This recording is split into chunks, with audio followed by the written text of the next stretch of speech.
recorrido por el momento que vive este tipo de narrativa en nuestro país, con espacio para la reflexión y el intercambio de ideas. Después de la charla presentaremos también su nueva novela, Conocerás el mar, esa ancha tumba, una obra que promete sumergirnos en las profundidades tanto del océano como del alma humana. Presenta este acto y ya nos acompaña además encima del escenario el escritor J.D. Martín Bartolomé, a quien también damos la bienvenida. Gracias. Muchísimas gracias, Irene.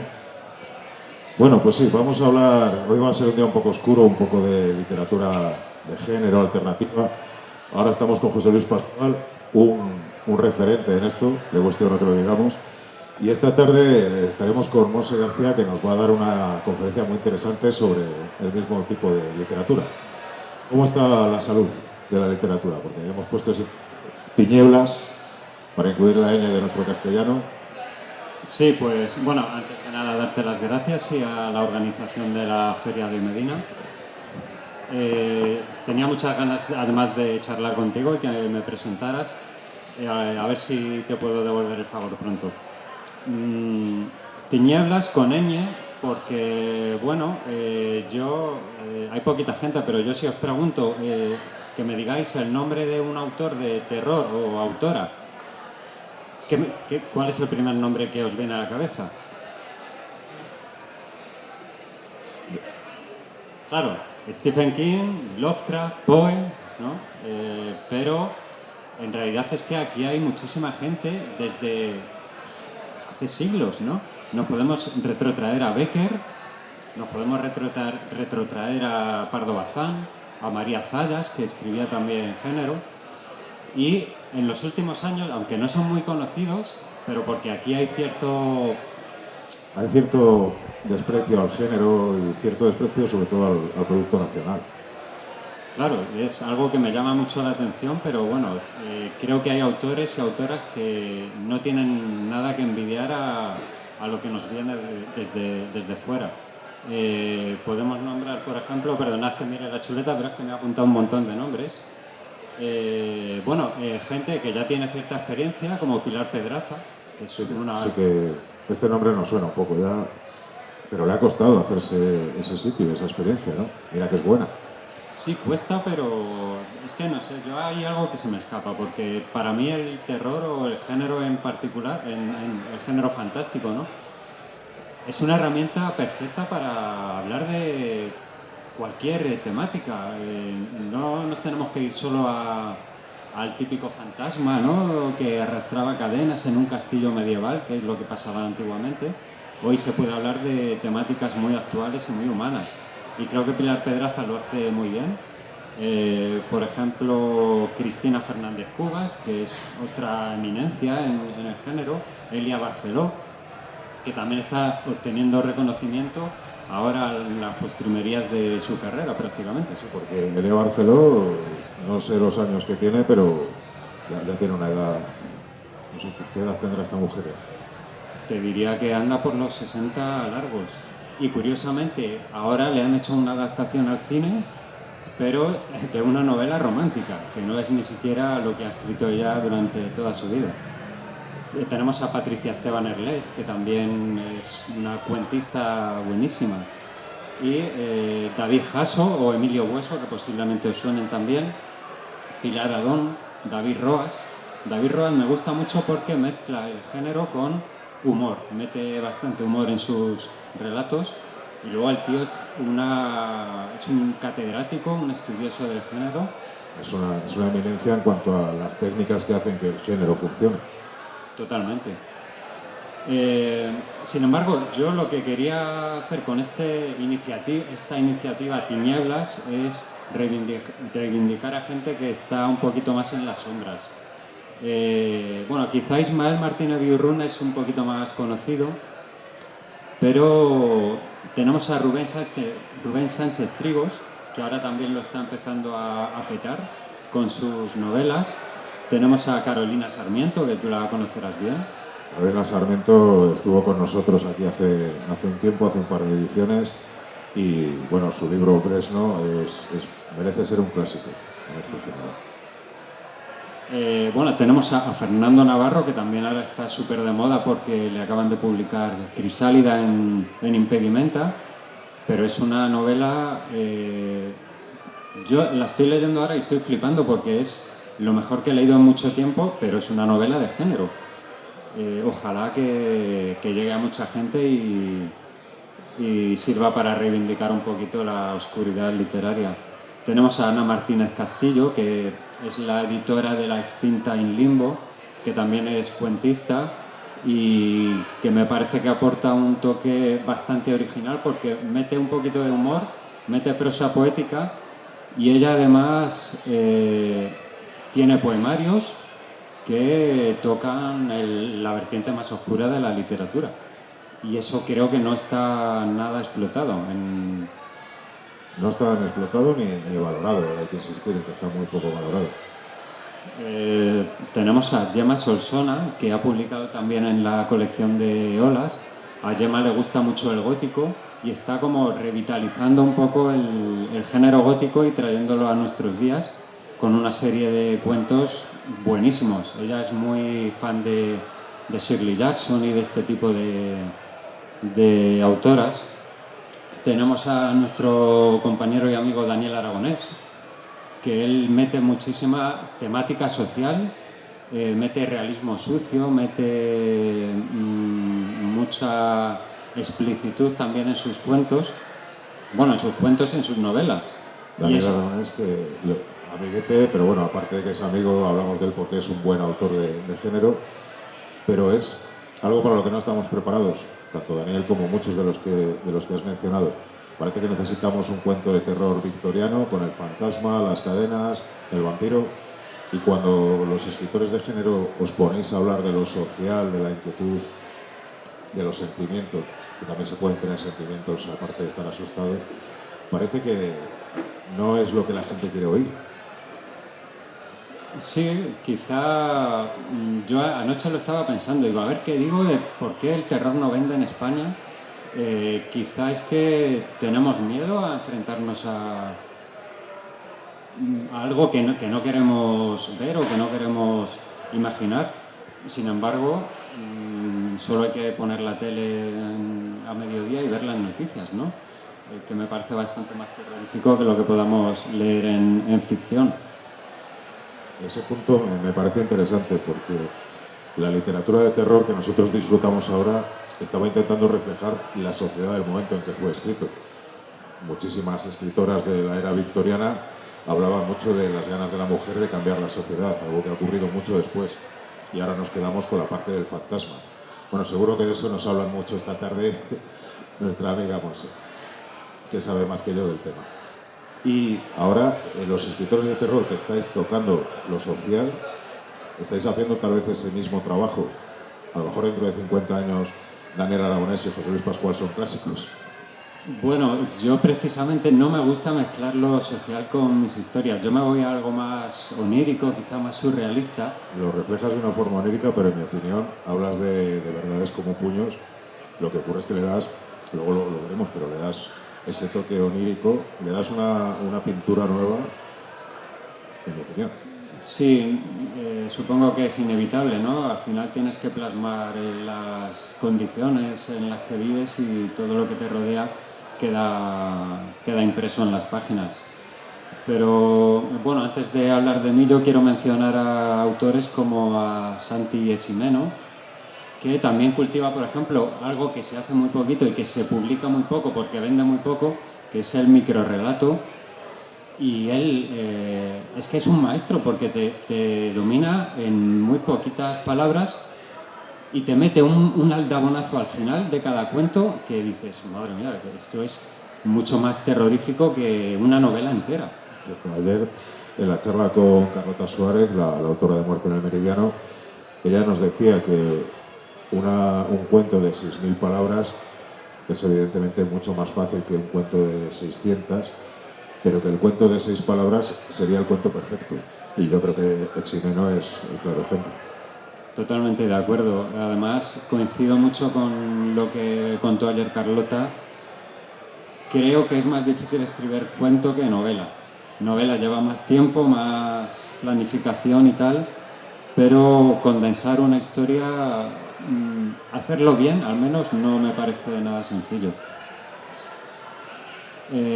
Podemos mencionar, hay un autor que me gusta muchísimo y que no lo conoce casi nadie, que es Damián Cordones.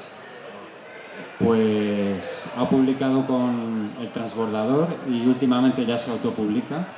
Y es un autor que utiliza lo kafkiano, lo extraño, lo surrealista, y le da una pátina súper inquietante. Y no sé, para mí lo hace de una manera muy original y no lo conoce nadie, pero si lo encontráis y lo buscáis por ahí, por favor, echad un ojo a sus libros, que son una maravilla. Damián Cordones. Bueno, quiero mencionar a Beatriz García Guirado también, que me parece una novelista también fantástica y ensayista. Acaba de publicar ahora hace poco un ensayo sobre el caso de la Dalia Negra, el asesinato de Elizabeth Short en Los Ángeles de los años 40. Y la tía se ha ido allí a Los Ángeles, ha entrevistado a gente, ha seguido las pistas del caso, ha visitado todos los lugares donde sucedió aquello. Y bueno, es una obra tremenda. Trabajo de investigación. Yo por eso quiero escribir Asesinatos en el Caribe. A ver si alguna editorial está interesada en pagarnos el viaje. Llámame cuando te pongas con ello, y quisiera mencionar también a Francisco Javier Olmedo Vázquez, que se va a la rama más gótica, que es por ejemplo la que cultiva Demeter. Él es súper Lovecraftiano y está, para mi gusto, llevando a Lovecraft a la época actual, pero haciéndolo bien, porque hay mucho refrito que se limita a copiar a Lovecraft, a repetir esquemas. Olmedo ha creado su propio mundo, lleva 4 o 5 novelas y me parece que lo ha hecho de una manera ejemplar. Este autor, Frankie, para los que tenemos la posibilidad de haberlo conocido, no voy a decir la suerte, es uno de esos locos geniales que el día que lo descubra los grandes medios lo va a petar. A nosotros nos embaucó y nos embarcó en una antología. Sí, bueno, ese es Frankie. Yo estaba hablando de Olmedo. Ay, perdón, tío, he confundido a uno con otro. Pero bueno, Frankie es otro al que hay que Frankie, nombrar. sí, claro, Nos embaucó para cuentos. Cuentos para leer en el váter.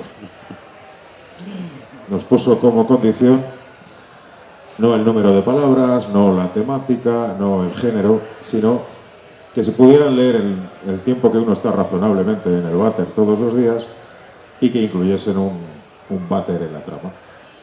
Depende de la alimentación de cada uno, ¿no? El tiempo que tardes, pero sí, es una antología recomendable, está por ahí, en Amazon la podéis buscar. Cuentos para leer en el váter.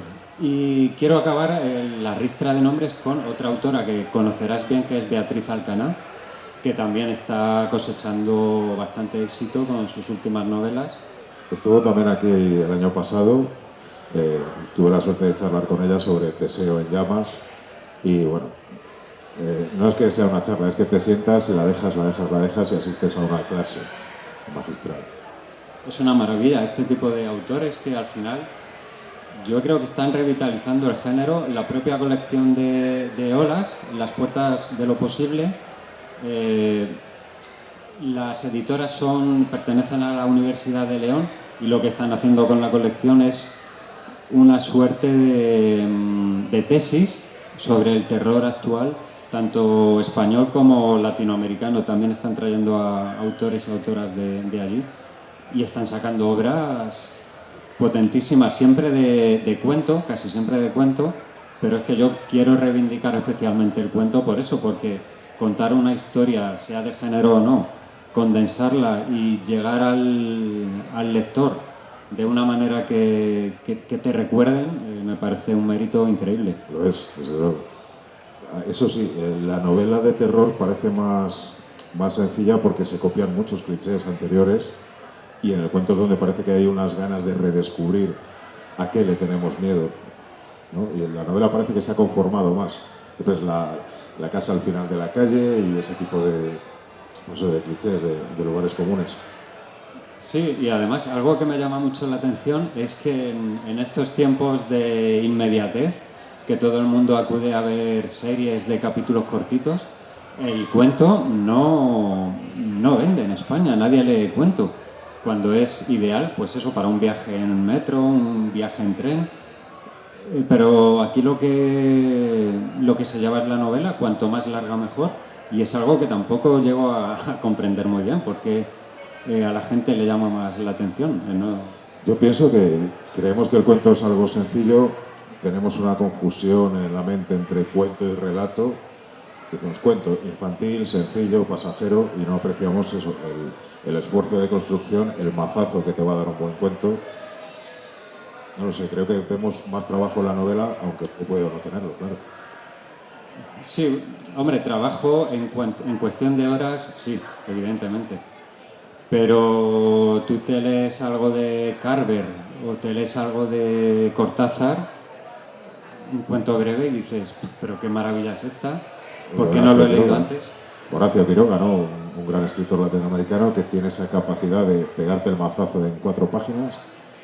Quiroga además me gusta mucho por cómo utiliza la naturaleza, que es algo que estoy intentando llevar a mi terreno en lo que estoy escribiendo últimamente y es un referente, Horacio Quiroga, claro. Bueno, de hecho, ahora que mencionas la naturaleza, una de las antologías de las iniciativas de las que eres culpable, Terrores, en el bosque estás muerto. Porque aparte de escribir, de ser corrector, de ser divulgador dentro del monolito, te dedicas a liar a los demás para que escriban y se presenten a antologías. Sí, bueno, pues mira, aprovecho porque el 10 de mayo presentamos la última, que es Terrores, las metamorfosis, relatos basados no en Kafka, pero sí en el concepto de metamorfosis, ¿no? En cómo puede cambiar alguien o algo y llevarlo al género de terror. Que curiosamente la metamorfosis de Kafka es un cuento o una novela corta donde no hay ninguna metamorfosis. El personaje ya empieza convertido en una especie de bicho raro y no hay ningún cambio. El cambio es lo que él percibe o quizá lo que los demás perciben de él, aunque está narrado en primera persona. Bueno, en primera no, perdón, en tercera, pero muy pegado al personaje. Y bueno, hay una colección de cuentos ahí en Terrores, la metamorfosis, que creo que los autores me han enviado cosas súper originales que yo no esperaba. Siempre me sorprenden. Me parece, por ejemplo, en la del bosque, creía que era una premisa bastante que iba a recibir, siempre me pasa, pensaba que iba a recibir obras muy similares entre sí y luego me sorprenden. Hay una originalidad y una cantera de autores tremenda. Sí, ¿cuáles destacarías por sorprendentes? No voy a decir que mejor o peor escritos, pero dentro de la metamorfosis, ¿qué conceptos, qué forma de abarcar el concepto te ha sorprendido más?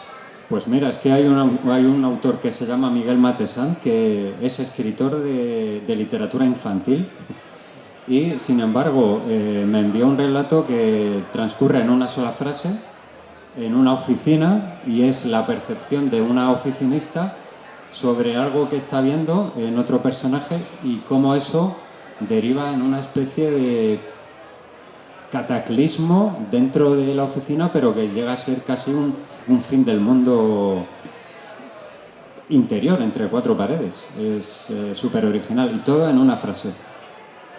Pues, desde luego, para ser un escritor infantil, mira, una convocatoria que se llama Terrores, voy a presentarme porque se va a cagar Caperucita. Es curioso, sí, pero bueno, lo hablábamos antes, ¿no? Creo que la infancia, la figura del niño se presta muchísimo para el género oscuro. Da mucho miedo, tú te encuentras... Yo hablo con mi hermana, yo no soy padre, pero mi hermana ha tenido uno de sus hijos. Una noche se despierta ella y se le encuentra a los pies de la cama, de pie totalmente quieto, mirándola como, no sé, ¿qué haces ante eso? ¿Qué hay más terrorífico que eso? Nada, ¿y con qué herramienta lo combates? Porque claro, no le puedes pegar porque es un niño, no puedes esconderte porque te está viendo. Los niños del maíz, ¿no? Los chicos del maíz. Es aquella maravilla de Chicho Ibáñez Serrador que conoceréis todos. ¿Quién puede matar a un niño? Además, a la luz del día. Yo Eso- creo que es la película española que más miedo me ha dado, aparte de Torrente, que dices, joder, que no sea verdad, pero la película de Chicho es impresionante. Cómo juega con el concepto del niño como monstruo y nuestra incapacidad de enfrentarlo porque no lo comprendemos. Mira, nos vamos al cine, pero Chicho sería un referente que quizás no está lo suficientemente valorado aquí. La residencia no es infancia, pero bueno, son chicas adolescentes y la perversión, la imaginería que te mete ahí Chicho es brutal y no se ve en otro tipo de cine y sin embargo no lo conoce nadie. Y Chicho, cuando hacía aquella serie de historias para no dormir, era el blanco y negro, quiero decir. Parece que hemos perdido esa capacidad de enfrentar la sorpresa y de desear la sorpresa. Te pregunto, ¿cómo lo ves? De desear la De sorpresa. desear la sorpresa. Bueno, yo creo que sí se produce bastante terror y que la gente pero la gente le gusta lo que es el tren del terror, el tren de la bruja, ¿no? El susto. Y yo soy de la opinión de que en literatura tienes que trabajar un poquito más la atmósfera, no el susto fácil o el golpe de sangre, el hachazo y mostrar las vísceras. No, hay que intentar crear una atmósfera y en el momento justo quizá pegar un golpe o no, o dejarlo todo un poco en la ambigüedad. Yo sabes que soy muy partidario del hachazo, pero claro, llevándole al lector bien a ese hachazo, que haya un porqué. Y quizás una de las cosas que otros escritores suelen criticar a los que escribimos género, que vamos a lo sencillo, que no creamos sensaciones o sentimientos sólidos. Pero yo creo que sí que se está haciendo un trabajo, que se puede hablar de todo con el terror y que a veces el hachazo le ponemos, pues bueno, porque viene bien a la historia, pero lo importante es todo lo que nos lleva allí, ¿no? Sin duda, sin duda. Y de hecho, otro de los nombres que me he dejado sin mencionar es el de un tal J.D. Martín, que es que tenía que estar aquí todas tus novelas porque J.D. utiliza, quizás te vas un poquito más al pulp, pero también metes tu crítica social y retuerces la imaginería clásica del género, la traes a Medina del Campo y al final creas casos de... Bueno, pero hemos venido a hablar de ti, perdona que te interrumpa. No, pero- Manu, córtale el micro a este tío. Pero es que eres otro referente, joder, del género. Es las cosas como son. Bueno, pues agradecido, pero sigamos con los autores que estábamos mencionando.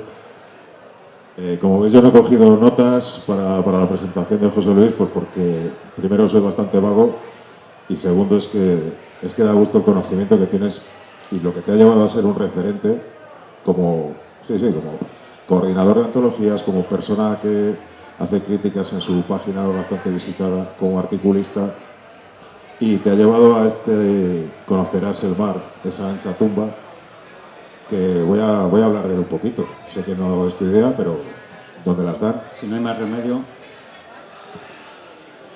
Has hablado antes de Eximeno como alguien que sabe mucho de ese tema, que no le va nada mal para como le va a la mayoría de autores de género.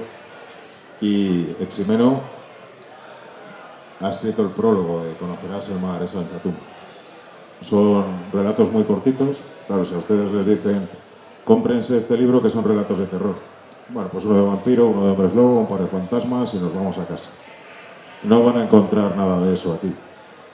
¿Qué es lo que van a encontrar? Pues es que tampoco lo tengo muy claro por ese toque onírico que le das. Dice Santiago Eximeno más o menos lo que podemos encontrar. Muchas veces me pregunto por qué algunos autores necesitan el conflicto para que fluya una historia. ¿Por qué se ven obligados a enfrentar vidas, a considerar ese binomio maldito de causa-efecto como el motor de la existencia? A narrar, teniendo siempre presente la resolución, la catarsis, la respuesta. Pero a veces los autores dejan de lado el conflicto y sencillamente nos hablan de lo que no debe estar ahí, de lo manifiestamente equivocado, y nos dejan contemplarlo con boca y ojos bien abiertos. José Luis Pascual es uno de esos autores, y este es uno de los motivos principales, junto a su calidad literaria y su osadía, para disfrutar de los relatos contenidos en este libro. Mira, yo cuando me envió la editora el prólogo de Santi, bueno, me emocioné porque de alguna manera sí que captó a la perfección el espíritu del libro. Y menciona a un artista de animación checo, no me quiero equivocar, pero creo que es checo, que es Jan Svankmajer. No sé si os sonará, pero bueno, es un artista que trabaja con marionetas y hace historias súper creepy, muy surrealistas, que muchas veces no llegas ni a entenderlas, pero que dan muy mal rollo. Y esa es la idea principal de estos cuentos. Sí que hay, porque la colección Las puertas de lo posible, la premisa es que haya un elemento fantástico, entonces sí que he utilizado la figura del monstruo, entre comillas, clásico, pero de otra manera, porque siempre digo que a mí me gusta la postmonstruosidad, que es un término que posiblemente me lo acabo de inventar. Pero si nos vamos, por ejemplo, a una peli de Godzilla, tú en Godzilla lo interesante de la peli o lo que se muestra es el alzamiento del monstruo, la destrucción, ¿no? el reguero de caos y muerte que deja, cómo el humano al final de alguna manera consigue repelerlo, el monstruo luego se retira a su océano tranquilo. Y a mí lo que me interesa es lo que queda después, que me parece mucho más terrorífico. Yo soy una persona que ha vivido eso y ¿qué haces ante cientos o miles de muertos? Una ciudad devastada, que en realidad es algo que te lo puedes llevar a lo que hablábamos antes, a las noticias, ¿no? Lo que está pasando en Gaza o en Siria, esas personas tienen que sentir un terror atávico absoluto. Claro, porque una vez ha pasado la película, que es el bombardeo que vemos en las noticias o la aparición de Godzilla, hay que seguir con la vida. ¿Cómo se sigue con la vida? Es complicado, es complicado. Por eso aquí la figura del monstruo, bueno, la encarnan, por ejemplo, una santa compañía que está formada solo por mujeres que han sido, bueno, terminaron su vida de forma bastante trágica y te van narrando cómo llegaron a formar parte de esta procesión de muertas, ¿no? O la figura del fantasma clásico, que yo lo encarno en un hombre que recorre una casa, que es una casa que va cambiando de forma, y él, yo creo que ni siquiera es consciente de su condición de espectro. Entonces, bueno, pues está un poquito confundido, transita por allí y sí que va encontrando pistas sobre lo que pasó a lo largo de su vida. O, bueno, hay un relato sobre un asesino, que ahí sí que no hay nada fantástico, aunque lo parezca. Está basado en un caso real de un señor que no se le ocurrió otra cosa que subirse a un autobús, creo que fue en Canadá, y se subió, se sentó al lado de otro señor, lo decapitó y empezó a comérselo. Bueno, pues costumbre, ¿no? Cada uno tiene Sí, Canadá tiene sus cosas. Y ese cuento, por ejemplo, está narrado está narrado desde la mente de ese asesino y mezcla 3 momentos distintos de manera simultánea. El momento del crimen, luego él se ve en la cárcel, y el momento de un crimen anterior que, bueno, no voy a decir nada por no quiero que nos cierren el chiringuito tampoco. El cuento que mencionas sobre, me parece muy curioso, nos has dicho que el personaje que recorre la casa cambiante, tú crees que es un fantasma. ¿Cuál es el nivel de sugerencia y de carga onírica que tendrán estos relatos que ni siquiera tú estás seguro? Bueno, además ese relato precisamente está basado en una persona real que no sabes si es un fantasma. Pues todavía no lo sé, pero bueno, era mi suegro, el padre de Oli, y bueno, por cierto comportamiento que tenía el hombre en sus últimos años, se me quedó grabado y intenté plasmar ahí algo de eso. Y bueno, también me gusta mucho meter cosas personales, aunque las adorno tanto que espero que no se lleguen a ver nunca. Hay otro relato que a mí me ha llamado especialmente la atención.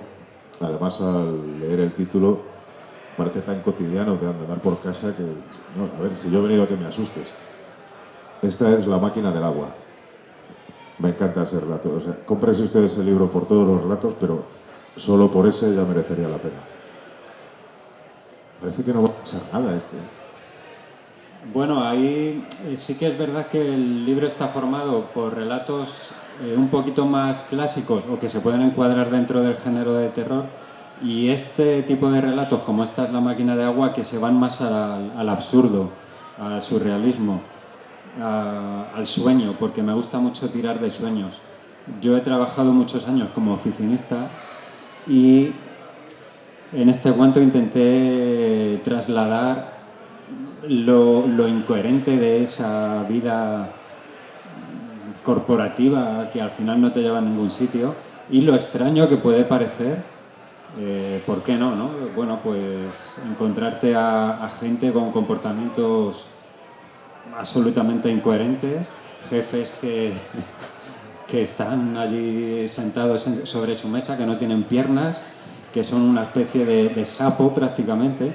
Y bueno, pues lo quise llevar un poquito, retorcerlo al máximo. Esa imagen del jefe sin piernas, que es el jefe, es el que manda la oficina, es el que define tu vida mientras estás ahí, posiblemente parte fuera, pero que una vez se levanta de la silla no es nada, no es nada porque no tiene piernas para ser otra cosa. Y me parece una imagen bestial. De hecho, de todos los cuentos este es el que más me asustó, porque estoy bastante convencido de que no voy a acabar en la Santa Compañía, pero no estoy muy convencido de que no vaya a vivir esa situación o la viva alguien en mi entorno. Es que es lo que comentábamos, que lo más terrorífico al final es la vida real y lo cotidiano. Te puedes ver en cualquier momento. Ahora mismo salimos de aquí y no sé, te puedes encontrar con cualquier cosa, una horda de personas turistas que te agredan, ¿no? Al final te mandan al hospital, no sé, cualquier cosa, ya se me va. Todo es posible, sí. Y bueno, si en algún momento alguno de ustedes tiene alguna pregunta, alguna observación, ya saben que el micro también es suyo. Y no sé si quieres hacer algún repaso a algún otro autor, porque sé que te cansa un poco hablar de ti. Si hay alguna novela que nos quieras recomendar de este panorama de tinieblas, especialmente. Crisálida, por ejemplo, decías que estaba muy bien. ¿Cuál? La de Crisálida, que me decías antes que... Crisálida, me falta terminarlo, pero me parece, vamos, una de las mejores novelas que he leído en años. Súper potente, sobre una familia que el padre decide un día irse a vivir a la montaña, al bosque, con su mujer y sus 5 hijos, que son todos pequeños, y a intentar sobrevivir allí de muy mala manera. Me gustaría escuchar al autor porque me da la sensación de que tiene algo de historia real. Habrá que ver si le traemos el año que viene. Y otra iniciativa a la que has colaborado y que has promocionado mucho, pese a no ser tuya, es Orgullo Zombie. Creo que Orgullo Zombie es una reivindicación dentro de la literatura española de estas novelas de género, de estos viejos clichés renovados. ¿Qué es para ti Orgullo Zombie? ¿Cómo te metes a ese mundillo? Pues bueno, yo conocí a José Andrés, que es el organizador, casi al mismo tiempo que yo estaba coordinando la primera Terrores, y me pareció muy llamativo organizar una antología sobre zombies, pero intentando crear una óptica nueva. Además, publicar la antología el último día de Semana Santa, el domingo de Resurrección, creo que lo hace. Tiene un humor un poco raro, José Andrés, sí. Y acaba de sacar la 6ª edición. Y bueno, pues al final me parece también una renovación del género zombie necesaria, porque el zombie al final es un personaje ya bastante trillado a lo largo de los años y las películas. José Andrés lo hace bien, porque en esta convocatoria que acaba de salir, la condición para que pudiera aceptar los relatos enviados era que el zombie fuese un objeto. No sé si se imaginan ustedes objetos zombie, pero se ve que hay gente que sí y la convocatoria ha salido adelante. No he leído todavía ninguno de los cuentos, pero promete muchísimo. Por eso que cualquier temática al final de género se le puede dar la vuelta para hacer algo original. Sin embargo, las estanterías están llenas de pastiches y títulos que al final repiten esquemas e historias que hemos leído 1000 veces, que es lo triste. Yo creo que muchas veces nos quejamos de que cierta literatura más culta o bueno, más seria, no lo sé, va contra la literatura de género, nos trata como si fuéramos los niños pequeños de la mesa, y creo también que muchas veces el peor enemigo somos nosotros, a base de repetir y de no avanzar y de que el vampiro siempre lleve la capa roja y viva en Transilvania, pues no vamos a conseguir llegar al lector, no lo conseguimos. Que se nos respete como escritores, pues bueno, pues tampoco parece que... Entonces, cuando se hacen cosas como estas, sí, esto sí que es una apuesta, lo que dice Ximeno en el prólogo, es osado y creo que merece mucho respeto. Sí, pero es verdad que está considerado un género menor.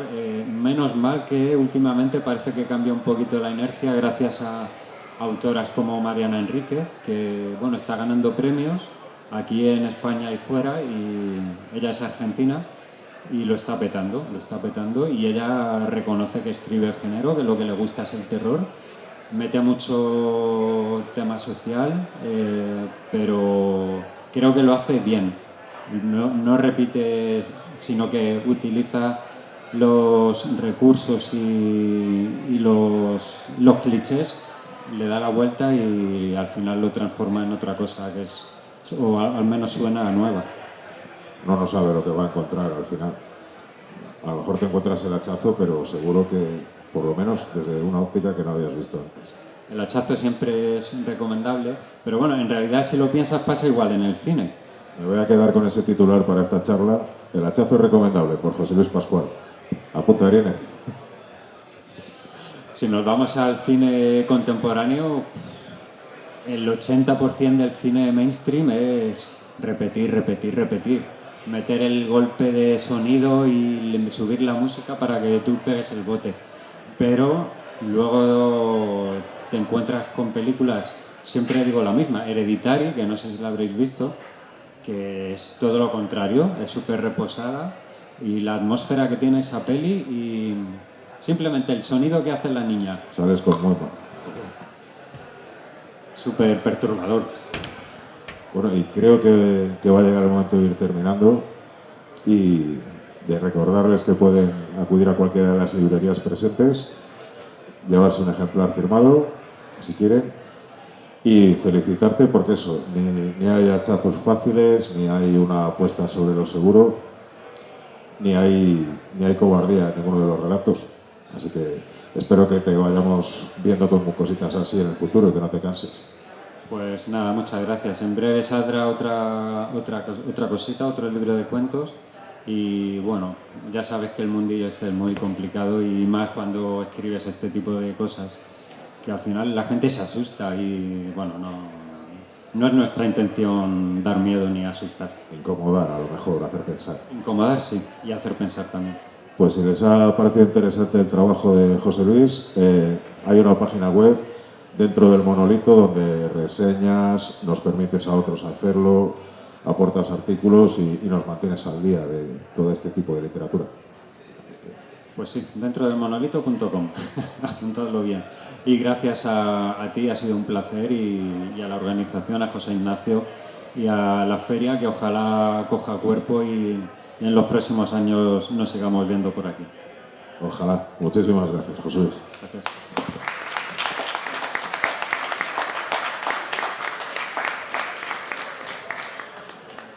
Y muchísimas gracias, Irene.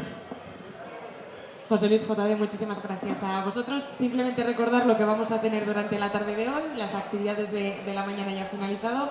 Por la tarde, a partir de las 5, conferencia La influencia del espiritismo en las escritoras españolas del siglo XIX. Continuamos con la presentación a las 6 de la novela La última canción de Aries Bren, de Jesús Alviejo. Y finalizamos con la presentación, en este caso, de la novela El vuelo de los delfines, de José Ignacio García.